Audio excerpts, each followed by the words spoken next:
오늘 말씀의 제목은 합력하여 선을 이루느니라. 합력하여 모든 것이 합력하여 선을 이루느니라. 우리에게 주신 비전에 관해서 계속 말씀을 이어가도록 합니다. 특별히 오늘 말씀에서는 요셉의 용서의 모습을 보면서 하나님이 어떠한 분이신가를 발견하기를 원하고요. 특별히 모든 것이 합력하여 선을 이루는 하나님이 어떠한 하나님인가를 이렇게 발견할 수 있는 시간이 되기를 주 안에서 원합니다. 목회데이터 연구소에서 2024년 4월에 이음사회문화연구원과 20세 이상의 개신교인 1000명을 대상으로 갈등과 용서 및 화해에 대한 개신교인의 인식조사 연구를 했습니다. 그때 한 가지 질문이 성인이 된 이후에 당신은 용서를 한 적이 있는가? 라는 질문에 83%가 그렇게 용서를 한 적이 있다라고 응답했습니다. 그렇다면 왜 용서했는가? 라고 물었을 때 상대방이 진심으로 용서를 구했기 때문에 용서했다라는 그러한 응답자가 46%였고, 크리스찬다운 삶이 용서이기 때문에 용서했다라는 응답자가 한 33% 정도 됐습니다. 그런데 그 다음 질문으로 그렇다면 자신이 사기나 폭력이나 갑질 등을 당했을 때 용서할 수 있는가? 라고 질문을 던졌는데요. 그러한 답변에는 용서할 수 없겠습니다 라는 사람이 70%가 넘었습니다. 특별히 성희롱적인 발언을 하거나 사기를 치거나 물리적인 폭력을 행사했을 경우에는 용서할 수 없겠다라는 사람들이 75% 이상 이렇게 이야기를 했습니다. 그러면서 그렇다면 개신교인이어도 기독교인 크리스찬이어도 상황에 따라서 용서할 수 없는 일이 있다라는 그런 말에 마찬가지로 77%가 그렇다라고 이야기했습니다.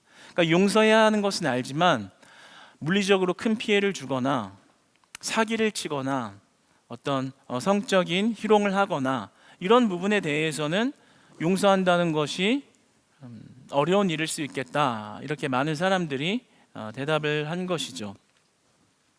어찌 보면 조금 자연스러운 일처럼 보여지기도 합니다.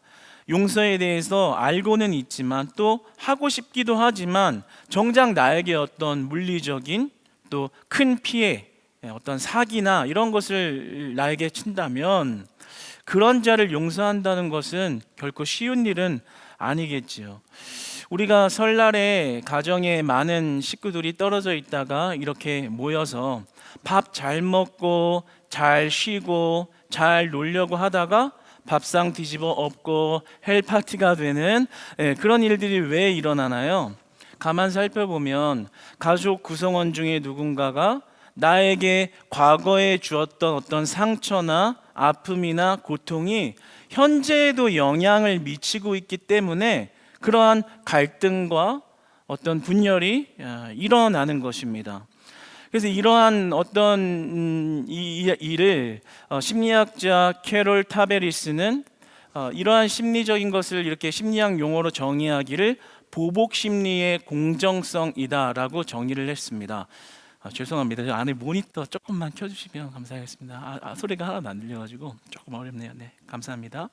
다시 돌아가서 이러한 누군가 내가 받은 이런 상처나 고통을 잊지 못하고 다른 사람에게 그것을 이렇게 풀어야 하는, 해결해야 하는 어떤 이러한 심리의 모습을 보복 심리의 공정성이다라고 정의를 했어요. 이 뜻은 뭐냐면 내가 불공정한 대우를 받았다면 그런 불공정한 대우를 준 사람에게 그 사람에게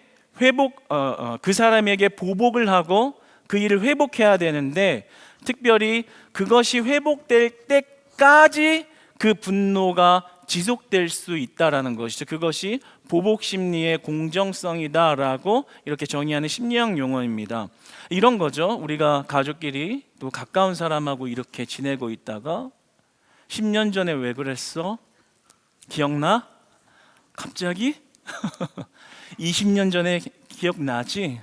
2015년 1월 26일 오후 5시에 네가 한 일 섬뜩 놀라게 될 때가 있죠. 바로 이런 것을 보복 심리의 공정성이다라는 거예요. 과거에 나에게 어떤 해를 입혔다면 그게 풀릴 때까지 분노가 멈추고 있지 않은 그런 어떤 심리적인 관계인 것입니다. 여러 가지 통계 조사를 보아도 그렇고 우리가 살아가는 모습 속에서도 그렇고요. 우리에게 어떤 피해를 입힌 사람을 이렇게 너그럽게 용서한다는 것이 그 피해의 크기에 따라 매우 어려운 일일 수 있다는 것을 우리가 다 느끼고 알면서 살아갑니다. 그런데 오늘 본문의 요셉은 너무나 특별한 일을 한 거예요. 이상해 보일 만한 일을 한 거예요. 자신을 해했던 그러한 자신의 가족들을 용서하는 장면이 오늘 본문 말씀입니다. 지난 날에 자기에게 그렇게 큰 고통과 억울함과 해를 주었던 그 가족들을 용서해 버리는 거예요. 요셉이 얼마나 많은 고통의 시간을 보냈나요? 그 형들 때문에 말입니다. 창세기서 37장 18절에 보면 요셉이 그들에게 가까이 오기 전에 그들이 요셉을 죽이려고 꾀하였다. 요셉을 죽이려고 했다는 거예요. 살해하려고 형들이 머리를 모아서 작당을 하고 진짜 동생을 죽이려고 실행하려고 했던 겁니다. 그 일 때문에 거기서 죽지는 않았지만 노예로 팔려가서 보디발의 아내 때문에 또 억울한 감옥 생활을 하고 그 꿈을 풀어도 도와주지도 않는 일을 하면서 평생 아주 오랜 시간 동안 노비 생활을 하면서 고통받으며 살았습니다. 형들이 죽이려고 그게 실패하면서 안 되면서 그 동생을 노비로 팔아먹으면서 그런 억울한 일을 당해서 인생이 꼬여버린 거죠. 아버지에게 사랑받으며 아무 걱정 없이 살던 요셉이 형들의 시기 질투와 자신들의 욕심 때문에 동생을 노예로 팔아서 평생 인생이 이방 땅으로 가서 남 밑에서 노예로 살아가야 하는 비참한 인생이 되었잖아요. 그러면 우리가 어떤 인간적인 마음으로 보면 그 요셉은 그 형들을 똑같이 죽일 수도 있는 거 아니에요? 똑같이 해할 수도 있는 거 아니에요? 아니면 억울한 마음 때문에 뭔가 자기 마음 그 분노가 풀릴 때까지 뭔가를 해야 하는 것, 그것이 인지상정이고 공정해 보이고 또 그럴 수 있다라고 여겨지지도 않나요? 여러분, 우리도 이런 아픔들이 다 있을 수 있어요. 그때 내 어머니가 그러지 않았으면, 내 아버지가 그러지 않았으면, 그때 그 사람이 나에게 그러지 않았으면, 그때 환경이 그러지 않았으면. 요셉을 한번 봐보세요. 형제들이 자신을 진짜 죽이려고 꾀하다가 노비로 팔려간 그런 서글픈 인생이 또 어디 있겠어요. 그런데 오늘 요셉이 드디어 기다리던 그 형들을 만났는데 용서를 하는 거예요. 자신의 한탄스러운 인생을 만든 원인 제공자에게 어떻게 이런 너그러운 용서를 할 수 있을까요? 그런 요셉의 마음에 빠져들어가 오늘 본문 20절을 다시 한번 읽어볼까요? 우리 한번 읽어보도록 하겠습니다. 시작.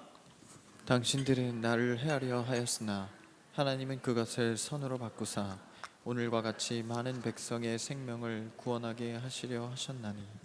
그리고 이어서 21절에 이렇게 말하죠. 다시 읽겠습니다. 시작. 당신들은 두려워하지 마소서.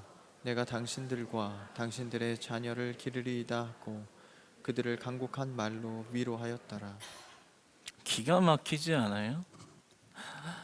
그냥 용서해 준다라는 어떤 소극적인 면이라면 이해라도 어떻게 해보려고 할 텐데 그게 아니라 지금 이어서 또 뭐라 그래요? 위로하고 있어요. 오늘 성경에 이르기는 간곡한 말로 위로하였더라. 두려워하지 마소서. 두려워하지 말아요. 그리고 내가 당신과 당신들의 자녀까지 내가 다 책임질게요. 어떻게 이런 용서를 할 수 있을까요? 우리는 조그마한 상처 하나만 받아도 10년이 가고 20년이 가고 1000년이 가도 안 잊어버리는 이런 사람인데 요셉이 뭐가 달랐기에 이런 우리의 인간적인 마음으로 보았을 때 하기 어려운 이런 용서를 할 수 있었을까요? 저는 오늘 이 요셉의 용서를 보면서 그 요셉의 용서의 위대함보다 도대체 어떻게 요셉이 이렇게 용서를 할 수 있었을까라는 질문으로 이렇게 본문을 같이 은혜를 나누기를 원하고요. 그 가운데 합력하여 선을 이루시는 하나님이 이런 하나님이구나라는 그 하나님을 만나는 은혜가 있기를 원하는 것입니다. 이 요셉의 용서를 보면서 단순히 한 사람의 어떤 인격을 지금 치켜 세우기 위해서 기록해 놓은 것이 아니라 이 본문 말씀은 용서의 본을 보여주는 것이거든요. 따라서 이 성경 말씀은 단순히 요셉의 그 용서를 보면서 감탄하라는 것이 아니라 곧 우리의 계시로서, 우리에게 향한 계시로서 말씀하시는 거예요. 그런 용서를 해야 한다. 우리가 해야 하는 용서의 본이 바로 이런 요셉의 용서라는 것을 이야기하는 것이죠. 요구하시기도 하는 것이죠. 그렇다면 도대체 요셉은 어떻게 이렇게 용서를 할 수 있었을까 하는 것이죠. 이것이 바로 합력하여 선을 이루라는 그러한 하나님의 모습에 그 키가 달려있는 것을 보게 됩니다. 오늘 본문에 보면 그 형제들이 요셉을 해하려고 했다라고 나옵니다. 실제로 그 형들이 요셉을 죽이려고 했던 것은 변하지 않는 사실, 팩트인 겁니다. 우리가 어떤 사람이 나를 해하거나 어떤 손해를 입히거나 억울하게 하거나 이런 과거의 사실이 진실로 존재할 수 있습니다. 그런데 놀라운 것은 오늘 본문에서 그것을 하나님이 바꾸셨다라고 기록을 합니다. 해한 것은 이 땅에서 일어나는 현실입니다. 그런데 그 현실, 변하지 않는 그 사실을 바꾸셨다. 이렇게 기록을 합니다. 그런데 더 재밌는 게 있어요. 자세히 들여다보면요, 이 히브리 원문에 해하려 하였으나라는 말에 하자브라는 말로 기록을 했는데, 그리고 나서 좀 있다가 하나님 것을 바꾸었다는 말도 동일하게 하자브라는 말로 썼어요. 다른 말로 쓸 수도 있는데 동일한 말로 썼습니다. 이 하자브란 말은 계획하다, 의도하라는 뜻이 있거든요. 그러니까 실제로 형들이 동생을 죽이려고 하고 노비로 팔아먹은 그런 계획과 실행을 했다. 그런데 그것을 바꾸셨다. 같은 상황을 다르게 만들어 가시는 하나님이라는 것을 말하는 거예요. 변하지 않는 사실과 상처가 존재하지만 그것으로 끝나는 것이 아니라 그것을 다르게 만들어 가시는 하나님, 그것이 바로 하나님의 주권과 섭리에 달려있는 것입니다. 하나님께서는 언약의 약속을 하셨어요. 아브라함을 통해서 너의 자손을 내가 만대까지 복을 주겠노라, 책임지겠다라는 말씀을 하셨기 때문에 이 요셉을 통해서 계속해서 그 언약의 약속을 이뤄 가시는 겁니다. 심지어 애굽 땅으로, 이방 땅으로, 너의 나라로 팔려가서 그렇게 노비와 노예 생활을 하며 그렇게 어려운 어둠의 시절을 보낼 때도 하나님의 섭리, 하나님의 돌보심은 계속 함께하고 있었던 겁니다. 그리고 단순히 요셉 한 사람을 건진 것이 아니라 훗날에 이 요셉을 통해서 그의 가정과 그의 자식들과 이스라엘을 애굽에서 건져내는, 출애굽시키는 일을 연장선에서 해결하시죠. 그러니까 이것은 단순히 요셉 한 사람을 구원하기 위한 것이 아니라 그 개인과 가정과 나라와 민족과 하나님이 선택한 백성들을 구원하기 위한 하나님의 일로서 이 모든 과정을 허락하신 것이죠. 그러니까 이것은, 이 말씀이 주는 우리의 큰 은혜의 메시지는 우리가 하나님의 계획 안에 있다면, 하나님의 뜻 안에 있다면 나에게 닥친 실패나 고난이나 상처마저도 사용하셔서 하나님의 뜻을 이뤄 가신다라는 겁니다. 할렐루야, 할렐루야.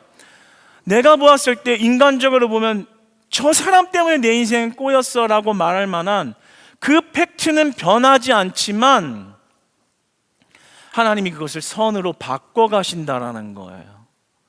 거기에 우리가 그 상처를 씻어버릴, 그 상처로부터 도망 나올 유일한 소망이 되는 줄로 믿습니다. 그러니까 우리는 이 하나님의 절대적인 주권을 신뢰하는 믿음이 필요한 거예요. 어떤 상황에서는 하나님을 믿는 믿음이 필요한 거예요. 하나님, 나 너무 억울합니다. 저 사람 아니었으면 나 이렇게 안 됐습니다. 하나님 아시지요?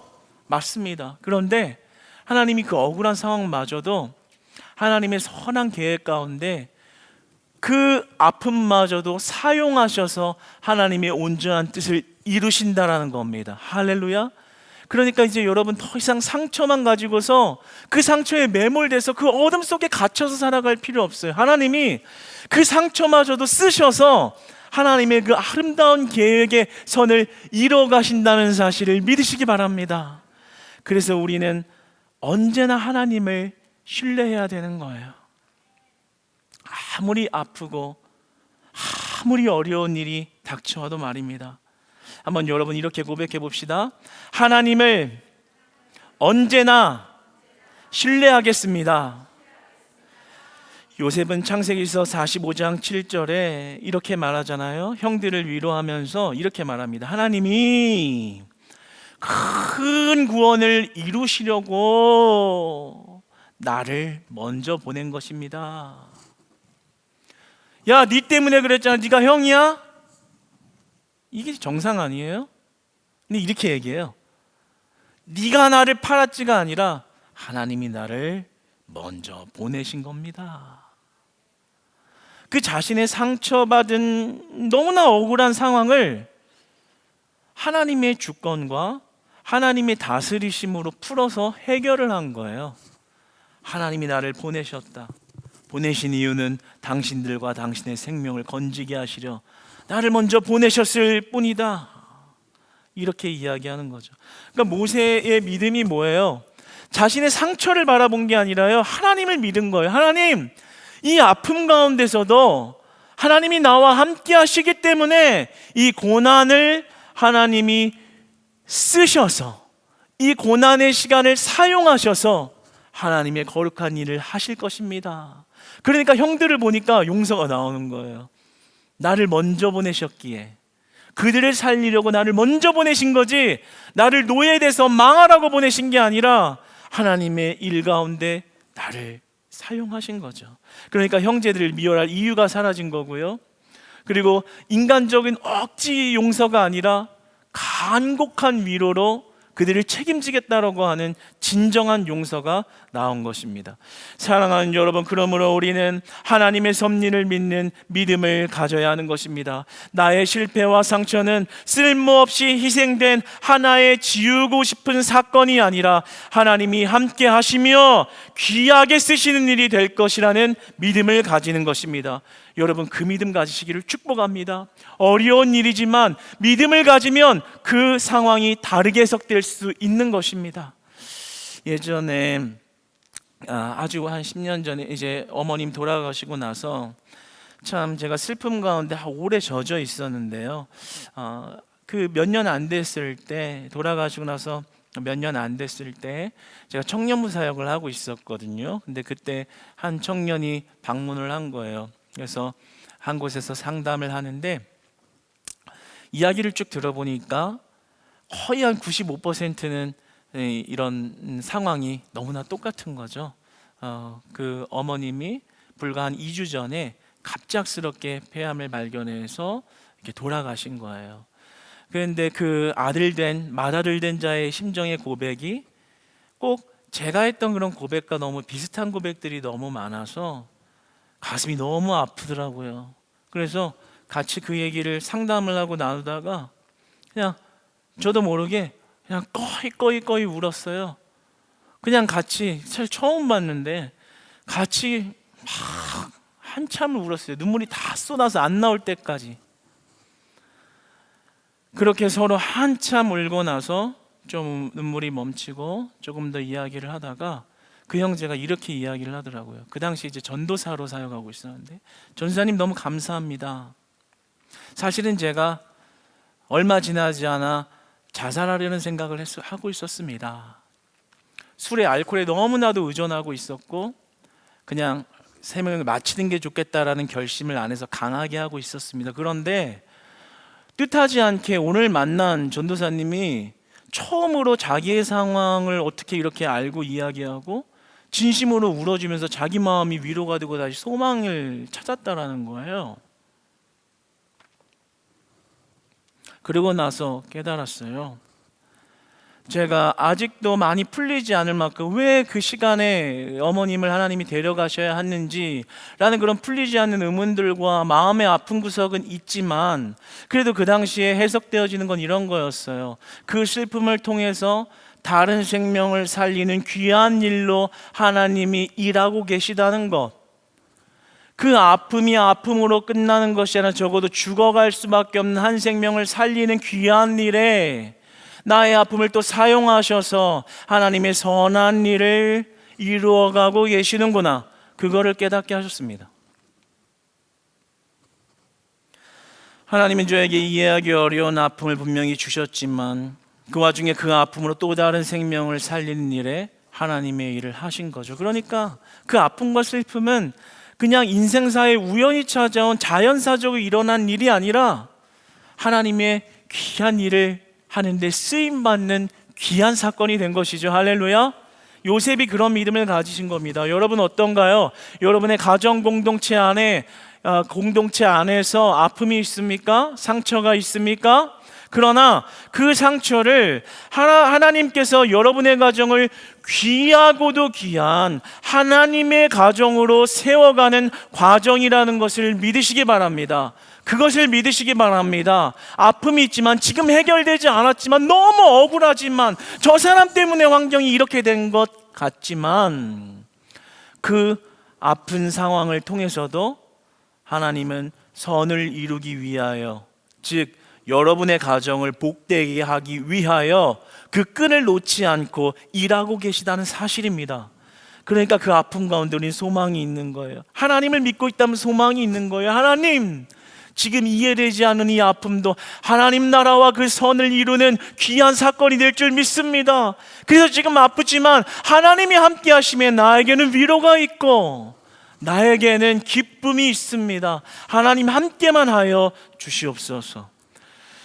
교회 공동체가 이 땅의 모든 지상교회도 마찬가지며 우리 교회 공동체 또한 때로는 아픔을 겪을 수 있고요, 시련을 겪을 수 있고요, 풍파를 겪을 수 있습니다. 그런데 우리 공동체에 앞으로 어떠한 시련이나 고통이 찾아온다고 할지라도요, 그것이 그냥 닥쳐온 어려움이 아니라 하나님께서 더 큰 하나님의 일을 하기 위한 과정으로서 우리에게 준 상황이라면 그 아픔을 겪는 것은 하나님의 선을 향하여 나아가는 귀한 사건과 시간이 되는 것입니다. 할렐루야.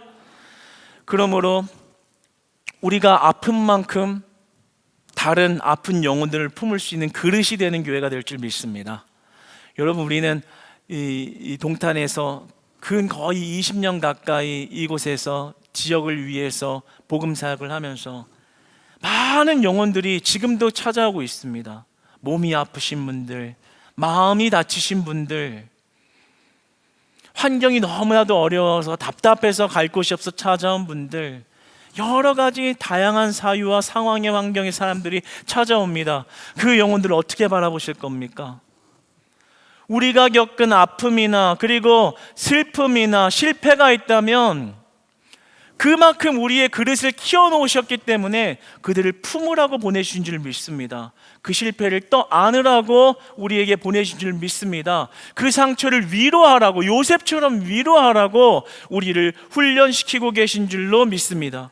그러니까 우리의 아픔과 상처는 누군가의 보복의 대상이고 그것을 해결해야지만 내 분노가 풀리는 헛된 일이 아니라, 인간사에 일어난 우연이 아니라 하나님이 귀한 생명을 잉태하는 일로서 허락하신 축복의 시간이라는 것입니다.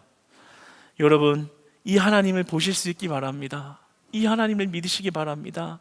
이 하나님을 바라볼 때요, 여러분 안에 이제 상처가 조금씩 녹아져 내리고, 여러분 안에 억울함과 아픔과 분노가 그 하나님의 계획과 끝내는 선하심을 이루어서 우리에게 알게 하실 그 하나님의 일을 볼 때 여러분 안에 마음에 화목해 하시는 은혜 있을 줄로 소망합니다. 하늘 여러분 마음에 용서가 회복되기를 축복합니다. 여러분 마음 안에 기쁨과 소망이 회복되기를 축복합니다. 모든 어두움을 하나님만이 제거하실 수 있습니다. 여러분 한번 고백해 보십시오. 나는 용서할 수 없다. 그러나 하나님은 용서하신다. 여러분, 이런 용서를 한다는 게 참 어려운 일이에요. 말처럼 쉬운 일이 아니에요. 그런데 여러분, 이 한 가지 사실을 기억해야 합니다. 무엇이냐면 나는 용서할 수 없다는 겁니다. 나는 용서할 수 없다라고 고백해야 돼요. 내가 용서하려고 하면 결국엔 또 무너지는 걸 경험하거든요. 요셉도 상대적인 개념에서 용서를 하려고 하면 용서 못하는 거예요. 그 크기에 따라 다르기 때문이죠. 그런데 절대적인 개념에서 용서가 가능했던 겁니다. 그러니까 고로 우리에게 적용을 한다면 내 힘으로는 용서 못한다는 걸 인정해버려야 돼요. 내 힘품으로 어떻게 용서하냐. 한 번은 용서하지만 두 번은 용서 못하는 거죠. 그렇지만 절대적인 개념 뭐예요? 우리 하나님을 바라보면 용서할 수 있다라는 거죠. 그러니까 지금의 상처가 지워지지 않아서 그 과거의 상처에 머물러 있고 자꾸만 그 상처를 바라보면 바라볼수록 더 아파지지만, 그 상처 가운데 하나님을 구하고 하나님을 바라보고 해결하실 하나님을 의지하면, 하나님께 매달리면 하나님이 그 상처를 치유하신다라는 겁니다. 오늘 요셉에게 베푸신 동일한 용서의 그 은혜가 하나님께서 우리 교회 공동체 전체에게 주시는 은혜 될 줄로 믿습니다. 내가 용서하려고 하면 안 되지만 주님을 찾고 또 찾고 하나님의 계획의 일이 내 개인과 가정에 임했다는 것을 보게 되면 그때 그 상처와 아픔이 해결되어지는 것입니다. 그래서 여러분, 우리는요 용서가 안 될 때가 있잖아요. 죽어도 안 되는 사람도 있고 안 될 때가 있잖아요. 그때 어떻게 해야 되냐면 자꾸 그 상황을 바라보는 게 아니라 하나님을 바라봐야 되는 거예요. 그 상황을 바라보면 해결 못 한다니까요. 내가 용서해야 되니까 못 한다니까요. 그런데 하나님을 바라봐야 되는 거예요. 여러분, 누가복음 23장 34절의 말씀을 한번 같이 읽어보겠습니다. 화면을 보며 읽어보겠습니다. 시작.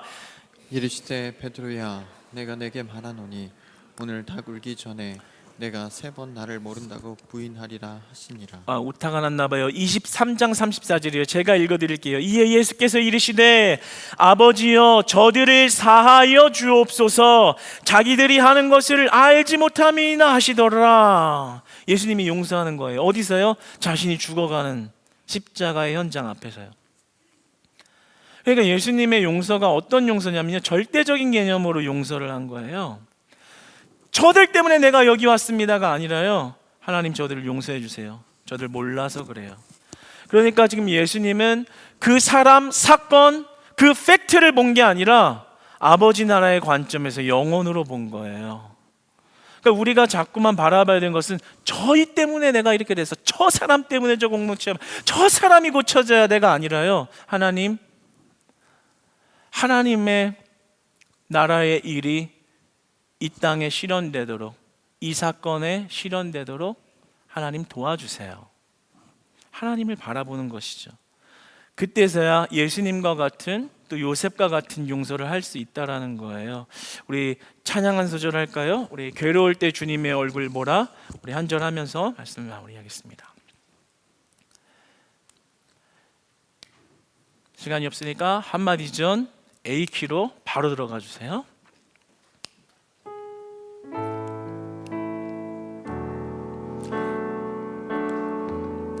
괴로울 때 주님의 얼굴 보라, 평화의 주님 바라보아라. 세상에서 시달린 친구들아, 위로의 주님 바라보아라. 눈을 눈을 들어 주를 보라. 내 모든 염려 주께 맡겨라. 슬플 때에 주님의 얼굴 보라. 사랑의 주님 안식. 한 번 더 눈을 들어